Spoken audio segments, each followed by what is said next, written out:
Donald Trump and Jerome Powell are ruining markets. Earlier today, Donald Trump once again came out and announced that he believes interest rates should be cut by 300 basis points. The problem is this comes off the heels of the CPI data showing 2 months of increased inflation, not on core inflation, but just your overall CPI data after Donald Trump's tariffs. And this is obviously bad for trading because markets have no idea what to do, because they are now reacting to both what Donald Trump is posting on X, but as well as listening to Jerome Powell on what he believes he needs to do as the chair of the Federal Reserve. And his model is wait and see. Now, as predicted on Sunday, markets tanked on Monday because of all the tariff escalation. So here's both what I'm doing as a crypto trader and preparing for as Donald Trump just announced something even bigger. Happy Crypto Week, everybody. I posted on Truth Social earlier this morning saying, happy Crypto Week. The House will soon vote on a tremendous bill to make America the undisputed #1 leader in digital assets. Nobody does it better. The Genius Act is going to put our great nation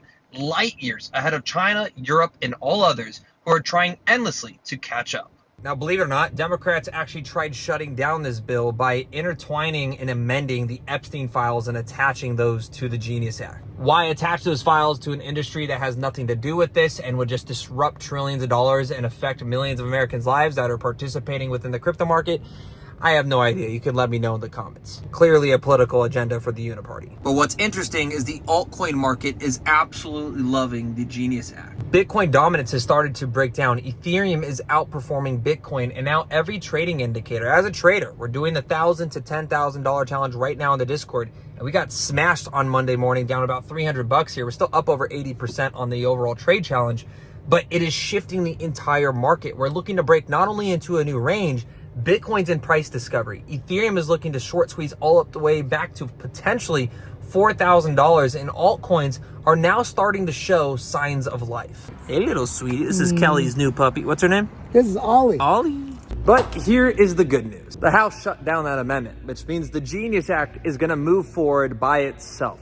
Thank goodness, because this is huge for altcoins. Not only is it going to regulate the stablecoin market, it's going to encourage adoption, and it's going to make everything one-to-one backed by the US dollar and spark a massive tokenization revolution. According to Eleanor Tourette, friend of the channel here, she came out and said that California Governor Gavin Newsom has announced the launch of the California Breakthrough Project with top leaders from Ripple, yes, XRP chat, Coinbase, MoonPay, and more to advise the Advanced Government Efficiency Collaboration. The task force, which met for the first time on June 6th, just last month at Ripple's San Francisco HQ, will also include leaders from Instacart, Snapchat, Anduril Tech, which of course you guys will know this guy's face from, and others like angel investor Ron Conway. Ripple's directly collaborating with California State. It hurts all of us XRP haters to the core, but damn, that is bullish for Ripple. Let me know if you're better than me and hold XRP in the comments below. But what I'd start now paying attention to if you really want to make money in crypto is the stablecoin market. Check out where stablecoins are being built, what they're being used to tokenize, and how they're being used on blockchain, which right now are being used on Ethereum primarily. Justin Sun, believe it or not, has 80 billion, second number 2, Solana 10.5 billion, then Arbitrum, then Binance, and top entities include the following like Sky and Athena. 2026 is the year of tokenization, and that's not coming from some random 27-year-old white boy on YouTube. That's coming from every institution, every global industry analysis, every hedge fund